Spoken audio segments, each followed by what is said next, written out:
नमस्कार साथियों, मैं ललित और आपका एक बार पुनः जीएस के इस सेशन में आपका स्वागत करता हूं। आज के वीडियो सेक्शन में हम पढ़ने जा रहे हैं फंडामेंटल राइट्स के बारे में। इससे पहले हमने पढ़ा था पार्ट 1 और पार्ट 2। तो fundamental rights part 3 of Indian constitution, जिसे मैग्ना कार्टा ऑफ इंडिया के नाम से भी जाना जाता है, क्योंकि सबसे महत्वपूर्ण पार्ट पूरे संविधान का अगर कोई है तो वो है पार्ट 3 भाग 3, जिसमें दिया गया है मौलिक अधिकारों के बारे में। तो मौलिक अधिकारों के बारे में आज हम इस पार्ट में अध्ययन करेंगे और जितनी भी चीज़ें हैं तो उन चीज़ों को हम कम्प्लीटली इस वीडियो के माध्यम से देखने का प्रयत्न करेंगे और कोशिश करेंगे कि इस पार्ट से, इस वीडियो सेक्शन के माध्यम से जितने भी प्रश्न इस सेक्शन से बन सकते हैं वो आपके छूटे ना, सारे के सारे कवर करने की इसमें कोशिश करेंगे और बहुत ही आइडेंटिफाइड तरीके से हम इनको पढ़ने का प्रयास करेंगे। फंडामेंटल राइट्स, मौलिक अधिकार, फंडामेंटल राइट्स, इनको फंडामेंटल क्यों बोला जाता है? फंडामेंटल बोलने का आशय ये है क्योंकि ये संविधान के द्वारा व्यक्तियों को सुरक्षा और उनके अधिकारों के लिए या व्यक्तियों को एक प्रकार की संविधान के द्वारा एक गारंटी दी गई है। These are fundamental because these provides the guarantee to an individual. तो ये एक अधिकार, एक सुरक्षा देते हैं, एक गारंटी देते हैं किसी भी व्यक्ति को, और किसी भी व्यक्ति के चहुमुखी विकास के लिए, चहुमुखी विकास या ऑलराउंड डेवलपमेंट के लिए ये अधिकार, या यूँ कहें कि ये लिखी गई बातें वो बहुत ही आवश्यक हैं किसी भी लोकतांत्रिक देश में रहने वाले किसी भी व्यक्ति के लिए। तो इसलिए इनको फंडामेंटल बोला गया। और चहुमुखी विकास कहने का मतलब उसका भौतिक, बौद्धिक, नैतिक और आध्यात्मिक विकास के लिए ये क्या करते हैं, उत्तरदायी होते हैं। और किसी भी व्यक्ति को जब ये ऑलराउंड डेवलपमेंट प्रोवाइड करवाते हैं तो उस व्यक्ति को एक डिग्निफाइड मैनर में, एक सम्मान से समाज में जीने के लिए एक स्थान दिलाते हैं।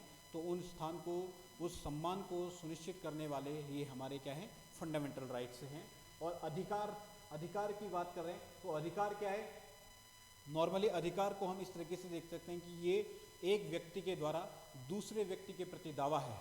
अगर आपने कुछ बात कोई बात संविधान में लिखी गई है तो यदि कोई व्यक्ति उस बात के तहत किसी से अगर अपनी बात बोलता है तो वो एक अपना दावा प्रस्तुत कर रहा है उस व्यक्ति के प्रति, क्योंकि उसको संविधान के द्वारा वो बातें बताई गई हैं या वो बातें प्रदत्त हैं। ठीक है, इसलिए फंडामेंटल और राइट्स, इन दोनों का मतलब हमने समझा कि मौलिक और अधिकार से हमने इस बारे में समझा कि इनको मौलिक क्यों कहा गया है और ये अधिकारों से क्या मतलब है। ठीक है, अब देखते हैं कि एक परिचय इनमें हम देखें। अगर फंडामेंटल राइट्स का इतिहास अगर हम जानने तो सबसे पहले जिस समय ब्रिटेन में जो वहाँ पर राजशाही चल रही थी, तो राजशाही जब निरंकुश हुए जा रही थी, या यूँ कहें कि राजशाही के खिलाफ लोगों ने जब आवाज़ उठानी शुरू की तो लोगों ने बोला कि समाज में उनको डिग्निफाइड मैनर में रहने के लिए उनके पास भी कुछ अपने अधिकार होने चाहिए। और जब उन्होंने ये मांग एक बुलंद तौर पर अपनी मांग उठाई तो 1215 ईस्वी में, 1215 ईस्वी में ब्रिटेन में सबसे पहले ब्रिटेन के जो शासक थे वहाँ पर महाराजा थे, तो उनके द्वारा एक लिखित फॉर्म में कुछ पॉइंट्स दिए गए या कुछ राइट्स दिए गए और उनको बोला गया राइट ऑफ मैग्ना कार्टा। ठीक है, तो ब्रिटेन में 1215 ईस्वी में सबसे पहले लिखित रूप में जिनको दिया गया उनको बोला जाता है अधिकारों का मैग्ना कार्टा। याद रखिएगा 1215 की डेट। उसके बाद संवैधानिक तौर पर, कॉन्स्टिट्यूशनल ग्राउंड पर किसी देश ने सबसे पहले अपने नागरिकों को अगर फंडामेंटल राइट्स दिए थे तो वो था आपका यूएसए। इसने कॉन्स्टिट्यूशनल ग्राउंड पर फंडामेंटल राइट्स देने वाला पहला कंट्री था। भारत की अगर मैं बात करूँ तो 1928 में जब नेहरू रिपोर्ट, मोतीलाल नेहरू के द्वारा जब संविधान में सभा की, जब मोतीलाल नेहरू के द्वारा नेहरू रिपोर्ट को प्रेजेंट किया गया था तो उनका जो उसमें डोमिनेंट स्टेटस का उन्होंने जब एम रखा था तो उसी डोमिनेंट स्टेटस के साथ साथ उन्होंने उस कॉन्स्टिट्यूशनल ड्राफ्ट में फंडामेंटल राइट्स की मांग को भी उठाई थी। और फंडामेंटल राइट्स की इस मांग को कांग्रेस ने अपने 1931 के कराची अधिवेशन में इसको प्रस्ताव को पारित किया था। कराची अधिवेशन याद रखेगा 1931 का कांग्रेस का ये दूसरा अधिवेशन था जो भारत से या भारत की वर्तमान सीमा से बाहर हो रहा था। इससे पहले 1929 का कराची अधिवेशन से पहले लाहौर अधिवेशन हम देख चुके थे 1921 में, जो कि जवाहरलाल नेहरू के अध्यक्षता में हुआ था। तो और वो इसलिए भी इम्पोर्टेंट था क्योंकि उसमें पूर्ण स्वतंत्रता की मांग की गई थी और 26 जनवरी 1930 से भारत आज़ादी या यूँ कहें कि स्वतंत्रता दिवस मनाना प्रारंभ कर चुका था। ठीक है। तो कराची अधिवेशन में पटेल की अध्यक्षता में इस प्रस्ताव को पास किया गया था। फिर कॉन्स्टिट्यूएंट असेंबली की अगर हम बात करें तो वहाँ पर सरदार पटेल की अध्यक्षता में एक फंडामेंटल राइट कमेटी को गठित किया गया था, और जिस फंडामेंटल राइट की कमेटी की सिफारिश के आधार पर भारत के संविधान में पार्ट 3 में इसे जोड़ा गया और ये कहा गया मैग्ना कार्टा ऑफ इंडिया। तो भारत के संविधान में भाग 3 में जो मौलिक अधिकार जोड़े गए वो किस समिति की सिफारिश के आधार पर जोड़े गए, अगर आपसे पूछा जाए तो सरदार पटेल की अध्यक्षता वाली फंडामेंटल राइट्स कमेटी जो कि गठित की गई थी। अब देखते हैं ओरिजिनली फंडामेंटल राइट्स थे हमारे पास 7, लेकिन क्या होता है कि जब केशवानंद भारती केस में हमने देखा था कि किस तरीके से केशवानंद भारती केस में सरकार के सामने एक ऐसा मुद्दा आया था, उसने देखा था कि किस तरीके से संपत्ति के अधिकार को लेकर पूरे देश में बवाल होता है, ठीक है। और केशवानंद भारती केस में अपना जजमेंट सुनाने के बाद जो सुप्रीम कोर्ट है उसने फंडामेंटल राइट्स में से राइट टू प्रॉपर्टी, जो संपत्ति का अधिकार था, उसको जो फंडामेंटल राइट्स न मानते हुए उसको लीगल राइट बनाया, और संपत्ति का अधिकार जो राइट टू प्रॉपर्टी था पहले, वो हमारे 2 जगह मेंशन था। पार्ट 3 में 2 जगह उसका मेंशन हुआ करता था। पार्ट 3 में कहाँ पे, एक तो आर्टिकल 19 के फर्स्ट पार्ट के F क्लॉज में, और दूसरा आर्टिकल 31 में। 2 जगह पर राइट टू प्रॉपर्टी था, इसको आप याद रखिएगा। आर्टिकल 19 का फर्स्ट पार्ट का F क्लॉज, जो F क्लॉज था उसका, और दूसरा आर्टिकल 31, और यहाँ से इसको 44th constitutional amendment act of 1978 के द्वारा इसको बदलकर आर्टिकल 300A में पार्ट 12 के अंतर्गत रख दिया गया था, ठीक है। तो इस तरीके से हम देखते हैं कि जो पहले कुल ओरिजिनली फंडामेंटल राइट्स की संख्या 7 हुआ करती थी, वो ओरिजिनली संख्या अब 7 ना होकर के वर्तमान में 6 फंडामेंटल राइट्स पाए जाते हैं, जो आर्टिकल 14 से आर्टिकल 32 के अंतर्गत मेंशन है। पहला है हमारा राइट टू इक्वलिटी, दूसरा right to freedom, right against exploitation, right to religious freedom, cultural and educational right, and right to constitutional remedies. समानता का अधिकार, स्वतंत्रता का अधिकार, शोषण के विरुद्ध अधिकार, धार्मिक स्वतंत्रता का अधिकार, शिक्षा एवं संस्कृति संबंधी अधिकार, और संवैधानिक उपचारों का अधिकार। अगर आर्टिकल पूछे तो राइट टू इक्वलिटी, समानता का अधिकार 14 से 18 के बीच में है, स्वतंत्रता का अधिकार 19 से 22 के बीच में, शोषण के विरुद्ध अधिकार आर्टिकल 23 और 24 में है, धार्मिक स्वतंत्रता का अधिकार आर्टिकल 25 से आर्टिकल 28 में, शिक्षा एवं संस्कृति संबंधी अधिकार आर्टिकल 29 से आर्टिकल 30 के अंदर, और राइट टू कॉन्स्टिट्यूशनल रेमेडी, संवैधानिक उपचारों का अधिकार आर्टिकल 32 के अंतर्गत। भीमराव अंबेडकर ने, याद रखिएगा, भीमराव अंबेडकर के द्वारा आर्टिकल 32 को संविधान की आत्मा कहा गया था, ठीक है। भारतीय संविधान की आत्मा अगर किसी को बोला भीमराव अंबेडकर ने, तो वो बोला था आर्टिकल 32, जो कि संवैधानिक उपचारों का अधिकार है। संवैधानिक उपचारों का अधिकार अर्थात यदि आपको उपरोक्त 5 अधिकारों में से यदि आपके किसी भी अधिकार का हनन होता है तो आप डायरेक्ट सुप्रीम कोर्ट में जा सकते हैं, और सुप्रीम कोर्ट आर्टिकल 32 के तहत, संवैधानिक उपचारों के तहत आपके इन राइट्स के एक्सप्लोटेशन को रोकने के लिए, या फिर इनमें से अगर कोई राइट्स आपको अगर नहीं मिल पा रहा है तो उसको आपको दिलाने के लिए 5 प्रकार के रिट्स जारी कर सकता है, ठीक है। तो अभी हम पढ़ेंगे। तो ये बेसिक एक इंट्रोडक्शन आपका कि फंडामेंटल राइट्स क्या हैं, क्या इनका इतिहास है, कितने फंडामेंटल राइट्स पहले थे, कितने अभी हैं, कौन कौन से आर्टिकल के अंतर्गत कौन कौन से फंडामेंटल राइट्स हैं। अब एक और चीज़ हम देखते हैं कि हमने देखा कि आर्टिकल 14 से आर्टिकल 32 के अंतर्गत ये आर्टिकल्स हैं, बट हमारा जो मौलिक अधिकार है, जो पार्ट 3 है संविधान का, पार्ट 3 है, ये आता है आर्टिकल 12 से आर्टिकल 35 के बीच में, ठीक है। तो 12 और 14, सॉरी, आर्टिकल 12 और आर्टिकल 13 और आर्टिकल 33, 34 एंड 35, इनमें क्या है? तो इसमें कहा गया है कि आर्टिकल 12 हमारे स्टेट की डेफिनेशन देता है। स्टेट के अंतर्गत राज्य की कार्यपालिका, राज्य की विधायिका तथा जो अदर हमारे संवैधानिक निकाय हैं या कुछ गैर संवैधानिक जो निकाय हमारे हैं, उन सभी को यहाँ पर कहा गया कि राज्य क्या कर, मतलब एक डेफिनेशन के अंतर्गत राज्य कहा गया है। इस राज्य की डेफिनेशन के अंतर्गत जैसे राज्य की कार्यपालिका, यो क्या कि संघ की कार्यपालिका, संघ की विधायिका, राज्य की कार्यपालिका, राज्य की विधायिका, अर्थात कार्यपालिका में कौन कौन आएंगे? प्रधानमंत्री हो गया, राष्ट्रपति हो गया, मुख्यमंत्री हो गया, राज्यपाल हो गया, है ना। ऐसी विधायिका में संसद हो गई, यहाँ विधानसभा हो गई। तो ये सारी के सारे और जितने भी अदर इंस्टीट्यूशन है, जैसे LIC है, जैसे ONGC है, ये सभी के सभी हम स्टेट की डेफिनेशन के अंतर्गत आते हैं। और वो बात हमें को बताई गई है आर्टिकल 12 में, डेफिनेशन ऑफ स्टेट, वो जो मैंने बोला, ठीक है, कि मतलब डेफिनेशन ऑफ स्टेट, राज्य किसको बोलेंगे, तो वो सभी बॉडीज़ जो मैंने अभी जिनका भी नाम दिया, चाहे वो एग्जीक्यूटिव हो, चाहे वो लेजिस्लेचर हो, चाहे फिर LIC ONGC इस टाइप की कोई भी बॉडीज़ हो, वो क्या कहलाएंगी, हमारी स्टेट की डेफिनेशन के अंतर्गत।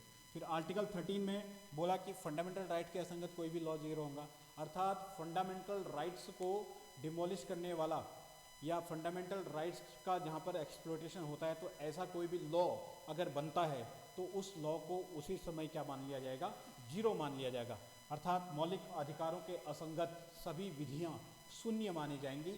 और इसी में एक खास बात है, यहाँ पर हमारा आता है जुडिशियल रिव्यू का कॉन्सेप्ट, न्यायिक पुनरावलोकन का कॉन्सेप्ट, ये इसी में निहित है आर्टिकल 30 में। बहुत इंपॉर्टेंट है, याद रखिएगा कि डायरेक्ट क्वेश्चन पूछता आपसे कि सुप्रीम कोर्ट को आर्टिकल 13 और आर्टिकल 32 और आर्टिकल 137, ये तीन चीज़ें ऐसी हैं जहां भारत के संविधान में न्यायिक पुनरावलोकन की व्यवस्था की गई है। न्यायिक पुनरावलोकन, जुडिशियल रिव्यू, जिसको कहाँ से, किस देश से लिया गया था, वो मैंने पिछले वीडियो में बताया। अगर नहीं देखा है तो जाके उस वीडियो को देखिए, अगर पता है तो कमेंट बॉक्स में बताइएगा हमें। तो आर्टिकल 13 में फंडामेंटल राइट्स के असंगत विधियों को शून्य माना जाएगा, ये जैसे ही बोला, तो वहाँ पर बोला कि कोई भी लॉ अगर है जो कि फंडामेंटल राइट का वायलेशन करता है, उसको हम जीरो मान सकते हैं। और ऐसे कंडीशन में उस लॉ को या उस चीज़ को जब जीरो वो डिक्लेयर कर दिया जाता है, तो इस बात का रिव्यू कर सकती है सुप्रीम कोर्ट। तो जुडिशियल रिव्यू का कॉन्सेप्ट, न्यायिक पुनरावलोकन, मतलब अपने ही निर्णयों की पुनः समीक्षा करना, पुनः उसका अवलोकन करना, ठीक है, वो न्यायिक पुनरावलोकन होगा। तो वो कंसेप्ट आपसे डायरेक्ट पूछा जाएगा कि संविधान में न्यायिक पुनरावलोकन निम्नलिखित में से किस आर्टिकल के अंतर्गत निहित है। तो आर्टिकल 13, 14, 12, 15 इस तरीके से कोई देगा, तो आर्टिकल 13 में आप ये बात याद रखेगा। फिर 14 से 32 के बीच में हमारे फंडामेंटल राइट्स, जिसका हम अभी विस्तृत रूप से अध्ययन करेंगे। 33, 34 और 35 में क्या है, 33 में बात कही गई है कि डिफेंस, पैरामिलिट्री, पुलिस इत्यादि से संबंधित अगर कोई भी कानून बनाना हो तो वो संसद बना सकती है, ठीक है। 34 में बोला गया कि ऐसे क्षेत्र जहाँ पर मार्शल लॉ लागू है, तो वहाँ पर मार्शल लॉ लागू होने पर संसद फंडामेंटल राइट्स के सघन हेतु कोई भी वहाँ पर क्या कर सकती है, कानून बना सकती है, मार्शल लॉ से याद रखिएगा। और आर्टिकल 35 ये बोलता है कि पैरा 3 में या पार्ट 3 में, भाग 3 में जितने भी फंडामेंटल राइट्स आपको दिए गए हैं, अगर उनको लागू करवाना हो तो या फिर उसके उल्लंघन से संबंधित अगर किसी को दंड देने के लिए कोई प्रावधान बनाना हो, तो संसद के पास ये अधिकार है कि आर्टिकल 35 के तहत वो इन चीज़ों को लागू करवाने के लिए या इन चीज़ों के उल्लंघन के लिए कोई दंड का प्रावधान अगर करना है, तो ऐसे कानून संसद बना सकती है। ध्यान रखिएगा 33, 34 और 35, it is only provided these articles, under these articles only parliament is allowed to make any law. संसद ही केवल वो बॉडी है जिसको ये अधिकार इन 3 आर्टिकल्स के अंतर्गत प्रदत्त हैं। अदरवाइज कोई भी बॉडी, इनके अलावा कोई भी बॉडी वो ऐसी नहीं है जिसको ये राइट्स या अथॉरिटी है, ठीक है। तो ये याद रखिएगा। अब कुछ और बात जानते हैं। फंडामेंटल राइट्स जो हैं, पहली बात वो एब्सोल्यूट नहीं है, ठीक है। उनको मतलब ये क्या है, बिल्कुल भी एब्सोल्यूट नहीं है। एब्सोल्यूट का मतलब क्या हो गया कि ये जैसा लिखा गया है केवल ऐसा ही होगा, ऐसा भी जोड़ी नहीं है। समय समय पर उन पर रीजनेबल रिस्ट्रिक्शन लगाई जा सकती हैं, जैसे जैसी कंडीशन होगी, जिस प्रकार की कंडीशन होगी उस प्रकार से, उस तरीके से ढील दी जा सकती है या उस प्रकार से रिस्ट्रिक्शन उस पर लगाए जा सकते हैं। इनको इमरजेंसी के दौरान सस्पेंड किया जा सकता है। जब भी देश में आपातकाल लगता है तो मौलिक अधिकारों को सस्पेंड कर दिया जाता है। और यहीं पर से क्वेश्चन बनता है कि आर्टिकल 20 और आर्टिकल 21, ये दो ऐसे आर्टिकल हैं जो मौलिक अधिकार, ये दो ऐसे हैं जो राष्ट्रीय आपातकाल के दौरान भी आपके सस्पेंड नहीं होते हैं। आर्टिकल 20 एंड आर्टिकल 21 आपके लिए यही इंपॉर्टेंट क्वेश्चन बन जाता है सबसे ज़्यादा। Next, fundamental rights available against state, not against any private individual. मैंने क्या बोला कि जो फंडामेंटल राइट्स हैं वो किसी व्यक्ति विशेष के, ये fundamental rights available against state, not against any private individual, ये सभी ये स्टेट को प्राप्त है ना। ये किसी प्राइवेट इंडिविजुअल के लिए होगा ऐसा ही जरूरी नहीं है। अदरवाइज इनका क्या हो सकता है, वॉयलेशन भी कोई व्यक्ति कर सकता है। दूसरा, fundamental rights provides political freedom to any individual, whereas DPSP provide economic and social जो फ्रीडम है, जो मौलिक अधिकार हैं वो किसी भी व्यक्ति को उसके राजनीतिक स्वतंत्रता प्राप्त करवाते हैं। राजनीतिक स्वतंत्रता मतलब किसी पद पर विराजमान हो रहा, किसी पद पर चुनाव लड़ना, है ना, किसी सार्वजनिक स्थल पर किसी भी कार्य को अंजाम देना, ये उसकी पॉलिटिकल फ्रीडम होगी। और जबकि जो डीपीएसपी हैं, डीपीएसपी उसको इंडिविजुअल या डीपीएसपी के लिए बात करें तो वो इकोनॉमिक और सोशल फ्रीडम प्रोवाइड करवाती हैं। आर्थिक और सामाजिक जो स्वतंत्रताएं हैं वो किसी राज्य को, किसी स्टेट को वो प्रोवाइड करवाती हैं डीपीएसपी। लेकिन अगर हम फंडामेंटल राइट की बात करें तो फंडामेंटल राइट पॉलिटिकल फ्रीडम को इंश्योर करती हैं। ठीक है, तो इसी क्रम में अब हम देखेंगे कि जो समानता का अधिकार, स्वतंत्रता का अधिकार, धार्मिक स्वतंत्रता का अधिकार, शोषण के विरुद्ध अधिकार, शिक्षा संबंधी, इन सभी मौलिक अधिकारों को अब हम विस्तृत रूप में इनकी चर्चा करेंगे।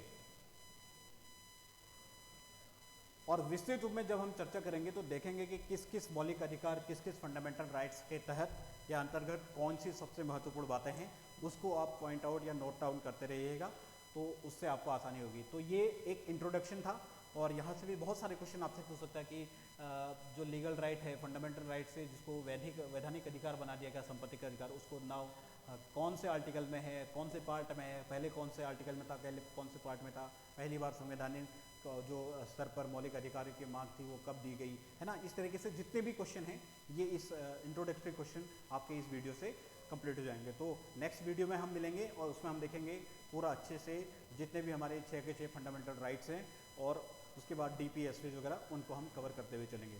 तो तब तक के लिए पढ़ते रहिए और अपना ख्याल रखिए, अपने चारों ओर का वातावरण वगैरह स्वच्छ रखिए, अपने माता पिता का ख्याल रखिए और आबाद रहिए, खुश रहिए। Thank you.